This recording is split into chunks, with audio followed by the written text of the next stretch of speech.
Avant de commencer, je vais céder la parole à Didier, qui au consistoire nous a lu une petite pensée mise en vers, et ça fera la transition entre le message que je vous donne et le début du sacré.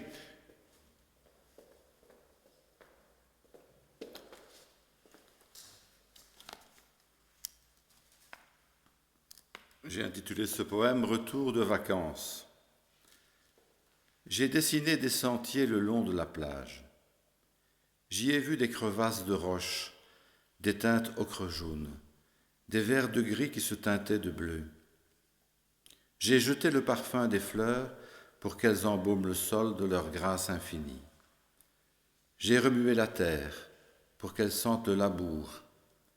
J'ai incrusté de songes ces lieux de mer intense. Et puis, j'ai attendu. Que le ciel se dore, que l'espacement chante de tous ces partages inconnus, de ces sentiers de garrigues découvertes qui font que l'herbe verte qui bouge en moi devienne semence. Merci.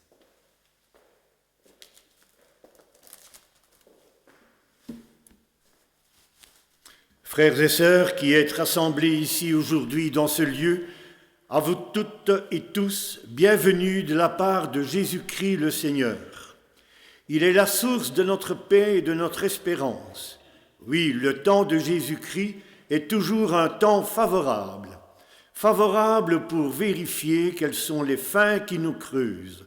Favorable pour retrouver, à la suite de Jésus, la fin essentielle qui nous habite et pour retrouver le pain de la parole de Dieu qui seul peut la combler.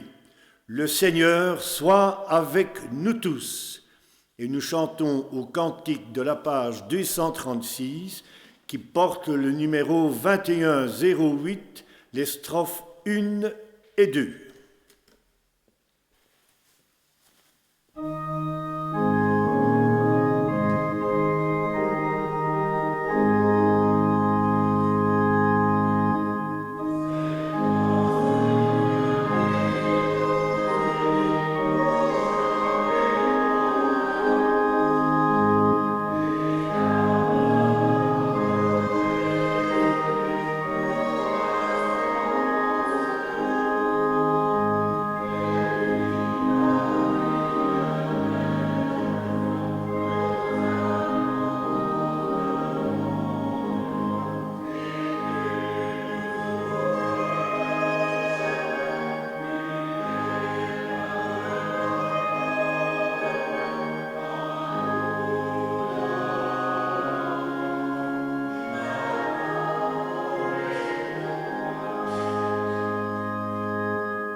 Louons et adorons le Seigneur. Le Seigneur suit chacun de nous, surtout quand le chemin est difficile. Tout comme dans les aérodromes, les contrôleurs de vol suivent chaque avion sur leur écran. C'est pourquoi nous disons « Je compte sur le Seigneur et je ne serai pas déçu, même si les hommes se détournent de moi. » Le Seigneur nous le répète à chaque instant. Je suis près de toi, je suis ton défenseur, plus fort et plus habile que le plus habile des avocats. et je suis aussi avec toi comme une mère qui suit son enfant et veille sur chacun de ses pas. Et nous chantons au cantique, page 566, qui porte le numéro 4105, et nous chantons les strophes 1 et 2.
Voici ce que le Seigneur attend de nous.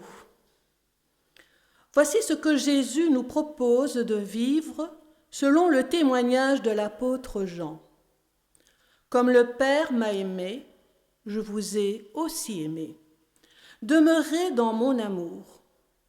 Si vous gardez mes paroles, vous demeurerez dans mon amour. De même que j'ai gardé les paroles de mon Père et que je demeure dans son amour.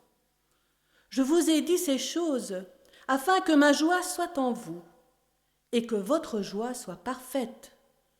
Voici ce que je vous propose. Aimez-vous les uns les autres comme je vous ai aimés. Humilions-nous. Dieu de miséricorde, aie pitié de nous.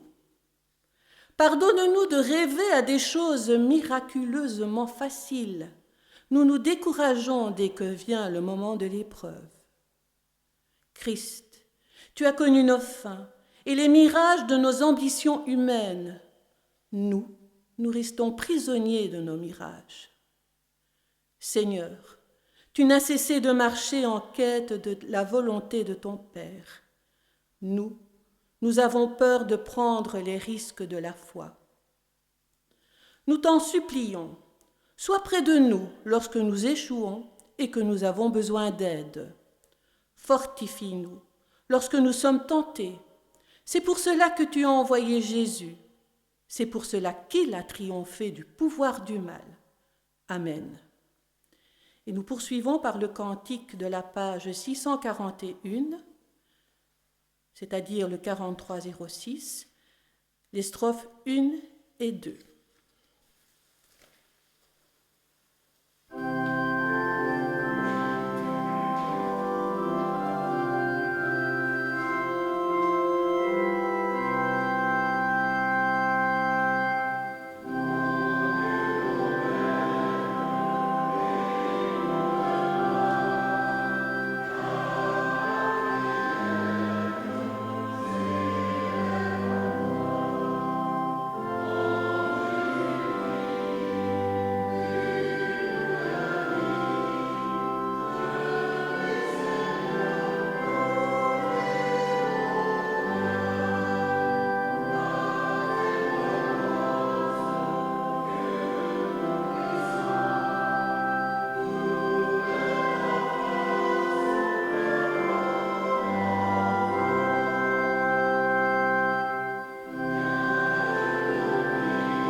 Christ est l'agneau de Dieu qui ôte le péché du monde. C'est par lui que nous sommes rachetés de nos fautes, par son sang. C'est lui qui nous remet nos péchés, parce que sa grâce est infiniment riche. Que tous ceux qui sont dans la repentance et la foi sont sincères, reçoivent maintenant du Seigneur le pardon de leurs péchés. Amen. Et chantons à la page 747, qui porte le numéro du cantique 47-14, les strophes 1 et 2.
Élevons-nous, frères et sœurs, afin qu'ensemble, d'un même cœur, d'un même esprit, unanimement, nous confessions la foi chrétienne. Je crois en Dieu le Père. Il nous donne une vocation sainte, non pas à cause de nos mérites, mais à cause de son projet à lui.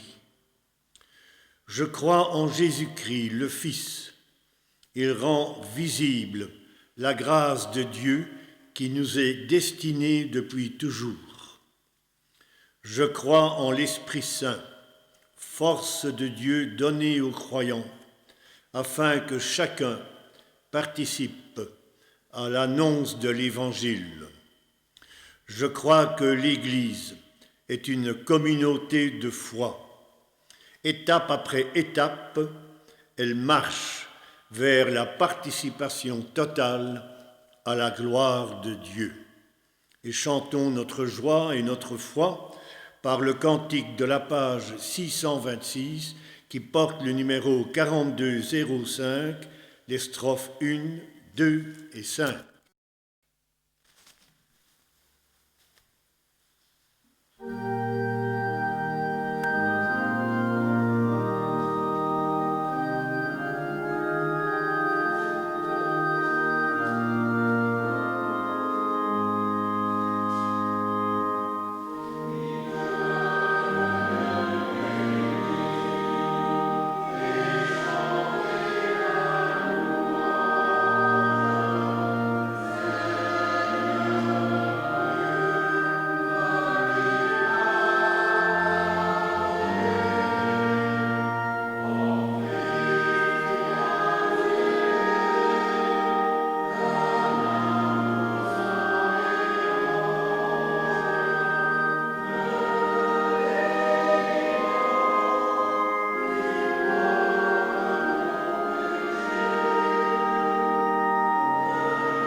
Avant d'ouvrir les Saintes Écritures, nous voulons prier. Seigneur, nous voici rassemblés pour écouter ta parole, afin qu'elle nous corrige, nous redresse et nous console. Nous croyons que tu cherches à nous rencontrer, même lorsque nous essayons de te fuir. Et tu ne nous abandonnes pas, même lorsque nous avons envie de tout laisser tomber. Tu n'es jamais indifférent lorsqu'il s'agit de nous. Quand tu es là, nous osons sortir de nos rempliments. Nous osons nous mettre en chemin quand tu es là. Que ton esprit nous fasse vivre ta présence. Amen.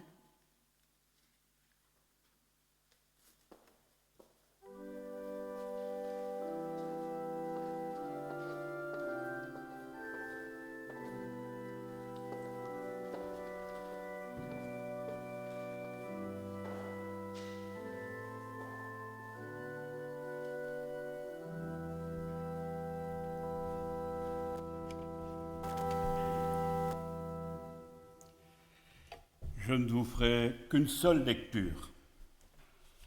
Dans la première épître aux Thessaloniciens, au chapitre 1, les versets 1 à 5. 1 Thessaloniciens, chapitre 1, versets 1 à 5. De la part de Paul, Silas et Timothée, à l'église de Thessalonique, qui appartient à Dieu le Père et au Seigneur Jésus-Christ, que la grâce et la paix vous soient accordées.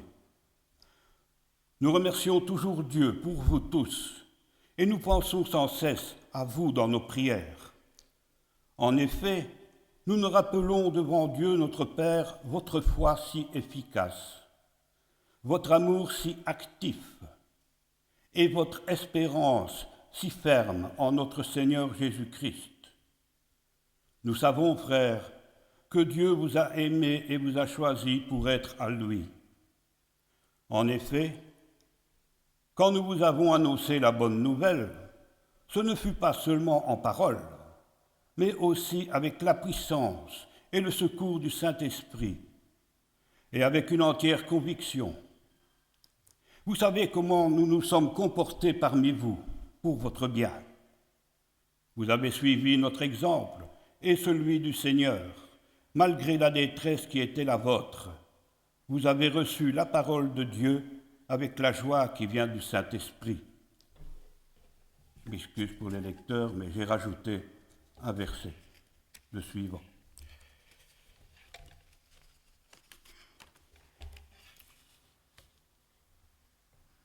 Le thème de cette prédication, je l'ai cherché longtemps, et puis je l'ai trouvé par hasard, un jour, que je devais faire une prédication au Home de Blogy, l'œuvre de la foi. C'est toujours avec ces résidents que j'avais l'habitude de voir, c'est toujours une question qui revient, sans cesse, la foi. Nous mettons dans le contexte ici. Thessalonique, c'est une ville importante dans le nord de la Grèce, à côté de Philippe, à peu près, la ville de Philippe, sur une route très commerciale qui relie l'Asie mineure, donc la Turquie actuelle, à Rome. Les expéditeurs de cette lettre, aux habitants de Thessalonique se nomment eux-mêmes Paul, Sylvain et Timothée, tous les trois. C'est sans doute la plus ancienne lettre de Paul qui nous soit parvenue. Comme dans la plupart de ses lettres, l'apôtre se présente ici à ses correspondants, non pas seul ou en son propre nom, mais en compagnie de ses collaborateurs. Ce faisant, Paul confesse que le message et le témoignage qui sont exposés dans la lettre ne reposent pas sur deux seules épaules à lui. Non, ce sont les héros, les génies qui restent seuls. L'apôtre, lui, a d'autres compagnons à ses côtés. Il les traite en égaux. Il parle comme quelqu'un qui est revêtu d'une charge qui a plusieurs titulaires. Lui, Paul, peut tomber. Son Seigneur ne tombe pas avec lui. Dieu a encore d'autres serviteurs. Et sur aucun d'entre eux ne repose la charge entière du témoignage. D'ailleurs, cette lettre est écrite en nous, à la première personne du pluriel. En cela, peut-être témoigne-t-elle de la collégialité du ministère des premiers témoins. Et c'est cette lettre de remerciement que nous avons en face de nous. Qu'on se rende compte, Paul et ses compagnons ont séjourné d'abord à Philippe, puis à Thessalonique. C'est la deuxième ville d'Europe où ils apportent la bonne nouvelle. D'après ce que nous dit Luc dans le livre des Actes des Apôtres, Paul et ses collaborateurs y seraient restés 2 à 3 mois. Puis ils ont dû partir, laissant derrière eux, non sans quelque inquiétude bien sûr, une communauté naissante, donc fragile. Il y a eu des deuils dans la jeune communauté de Thessalonique.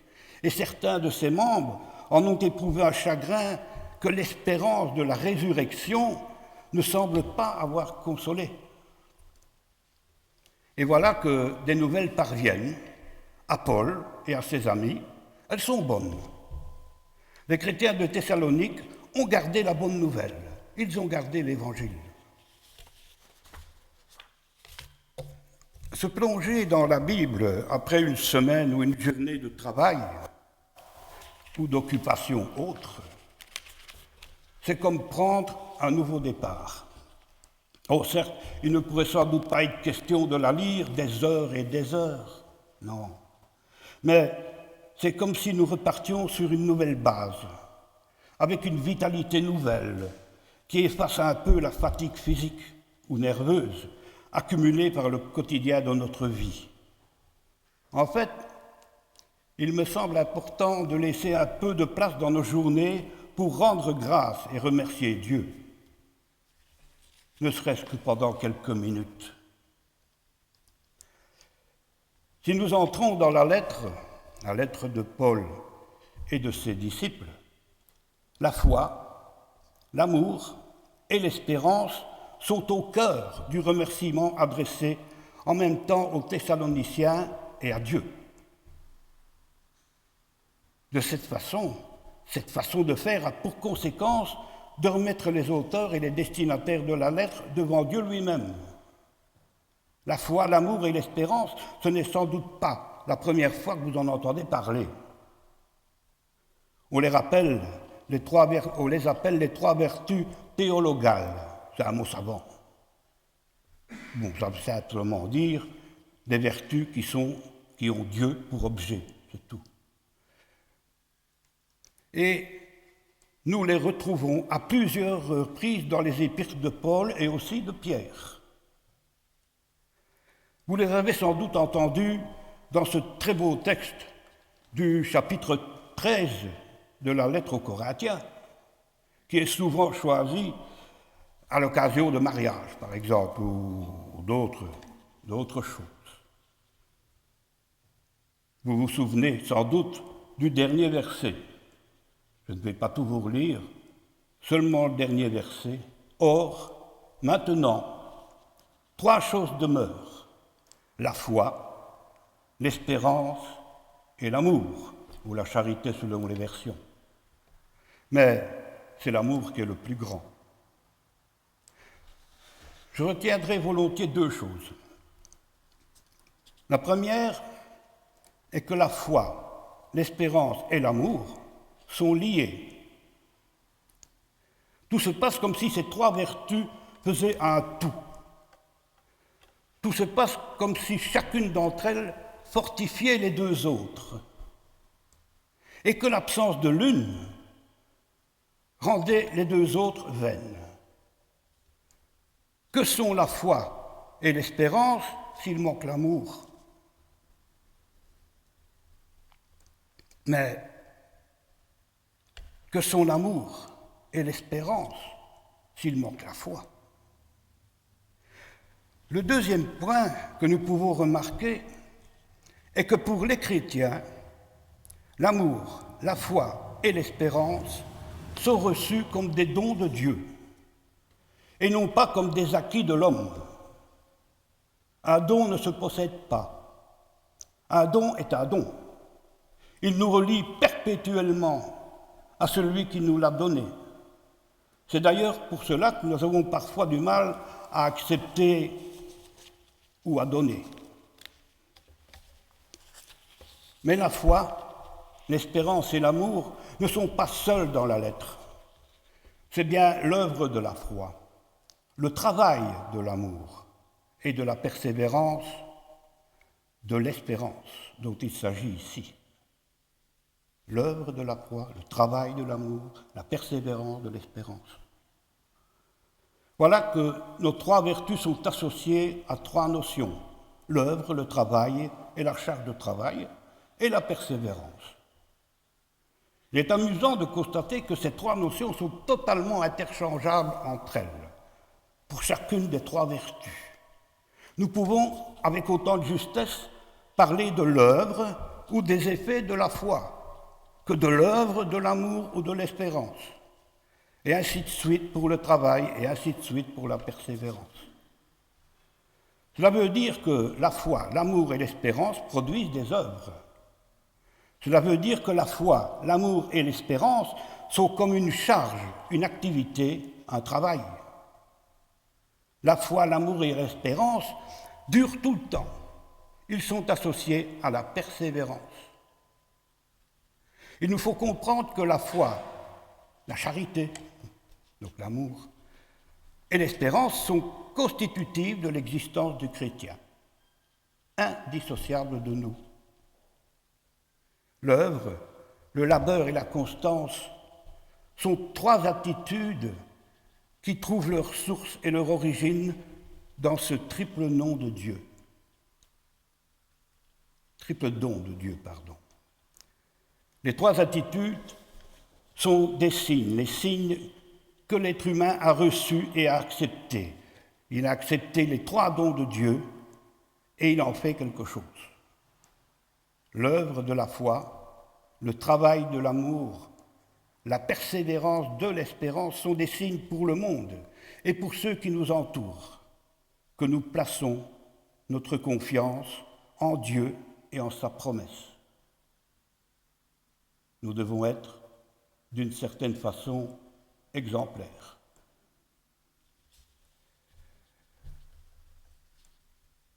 Amen.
C'est le moment de la prière d'offrande.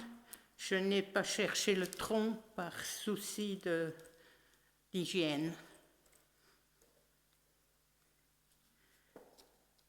Notre offrande aujourd'hui sera une manière de montrer notre foi.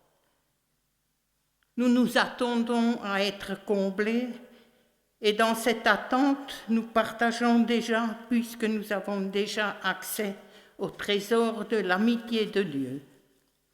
Alors prions.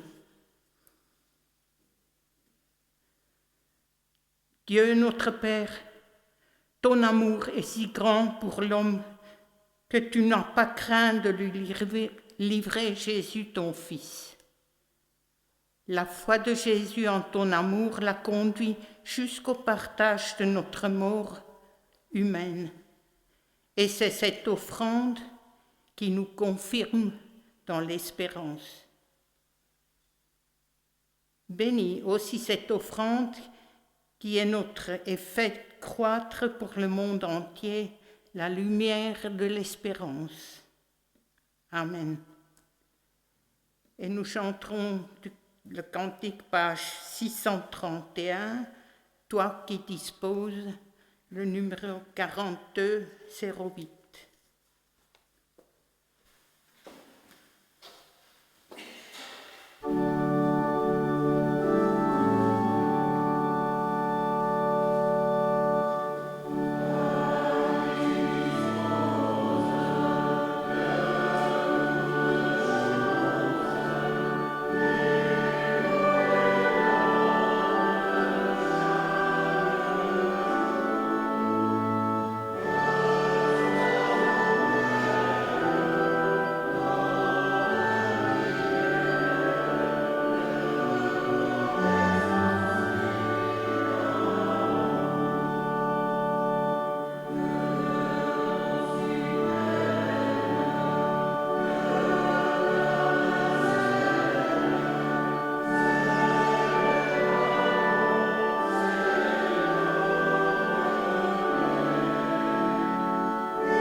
Prions.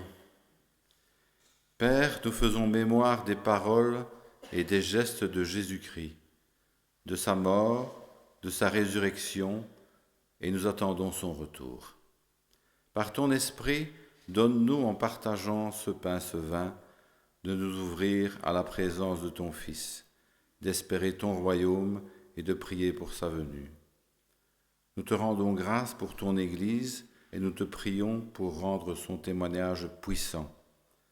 Rends-la humble et disponible, fidèle dans l'obéissance, inébranlable dans la foi. Seigneur, fais-nous porter les fruits de l'Esprit. Rends plus ardent notre désir de te servir, notre intérêt pour ta parole, notre joie de communier en toi. Donne à notre Église d'être de plus en plus une communauté vivante et fraternelle, où tous se sachent membres les uns des autres, de telle sorte que les nouveaux venus s'y soient accueillis comme des frères, que les faibles soient soutenus et que tous ensemble nous nous réjouissions dans une commune assurance de ton pardon et dans l'attente de ton règne. Nous te confions les jeunes pour qu'à la lumière de ta parole, ils découvrent un sens à leur vie. Aide-les à se forger des convictions personnelles qui leur permettent de tenir ferme dans la foi et de te rester fidèles. Nous te présentons tous ceux qui, à travers le monde, ont à souffrir pour ton nom. Apprends-nous à nous unir à eux dans leur épreuve, comme les membres du corps sont unis entre eux. Soutiens-les par ton esprit, donne-leur de s'appuyer sur tes promesses, renouvelle leur force, arme-les de ta patience, abrège l'épreuve de leur foi. Seigneur, tu es le maître des peuples, la destinée des nations t'appartient. Nous te prions pour les pays bouleversés et déchirés, afin que ces conflits aboutissent à plus de paix et de justice. Nous te confions notre pays, ses autorités et ses magistrats, afin que nous menions tous une vie paisible et tranquille dans la dignité. C'est au nom de Jésus-Christ, ton Fils, que nous te prions. Et ensemble, d'un même cœur et d'une seule voix, nous voulons te chanter la prière que ton Fils nous a donnée, notre Père.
C'est le moment des annonces. Les troncs. Petite parenthèse, dorénavant, quand j'annoncerai les troncs, ce ne seront plus simplement ce qui est déposé dans les troncs, là, mais ce sont aussi tous les dons qui auront été faits entre-temps, que ce soit par virement ou chèque postal, ou que ce soit d'une autre façon, à notre trésorier.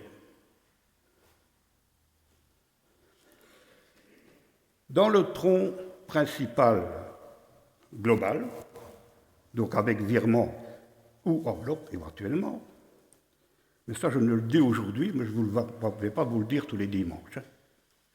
Dans ce tronc-là, pour les mois de juillet et août, puisque c'était ça particulier, c'était en pôle 1, pour Carnion, nous avons récolté dans le tronc principal 1881,50 €. Pour la diaconie, 390 €. Et pour l'entretien général, 30 €. Le second tronc de ce jour est destiné, bien sûr, à la diaconie. Quelques dates à noter. Le consistoire, lui, s'est réuni ce vendredi 4 à 9h30. Le catéchisme reprend à Boussu le 25 septembre à 18h. Sachez que, normalement, il y aura cette année 11 catéchistes qui vont reprendre ce 25 septembre. La réunion de prière œcuménique reprend à Carnion le 4 septembre a repris à Carnion le 4 septembre, normalement. A repris à Carnion le 4 septembre à 19h. Bien sûr, elle aura lieu, bien sûr, tous les mois, comme d'habitude. 2 annonces.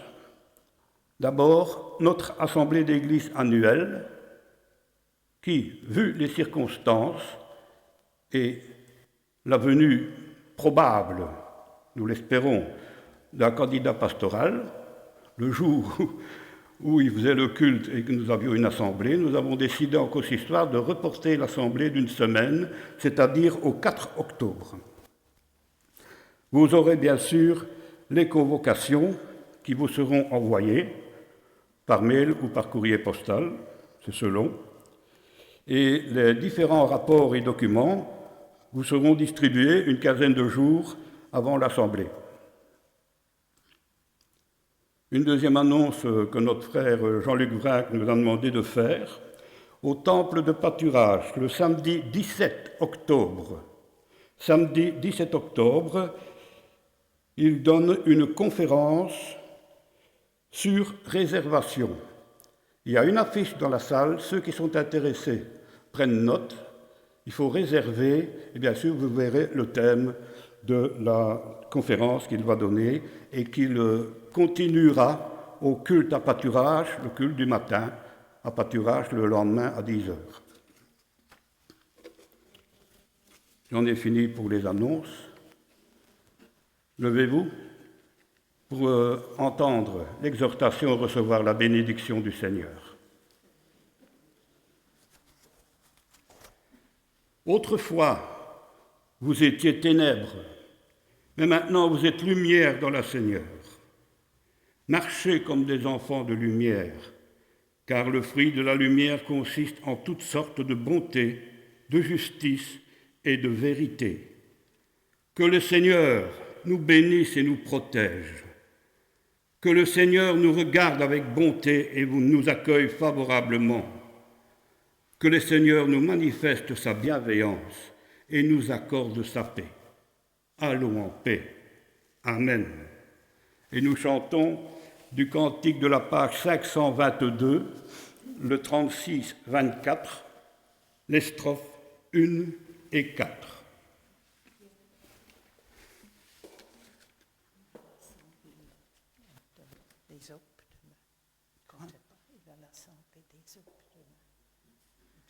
Je ne sais pas. Oui, une information de dernière minute. Je n'y pensais plus, c'est vrai. Mais il y a demain soir, au temple de Mons, mais je ne sais pas exactement l'heure, l'Assemblée générale annuelle des OP. C'est à Mons-Dolé, à 19h à Mons-Dolé, au temple de Mons, Assemblée générale des OP. L'Assemblée de district aura lieu, elle, le 12 septembre au temple de pâturage, de 9 à 12 heures, bien sûr. Il faut se remettre en route.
Je n'ai pas eu le temps de glisser quelques paroles après l'intervention de Pierre. Je vais le faire maintenant avant l'intervention musicale de Martine.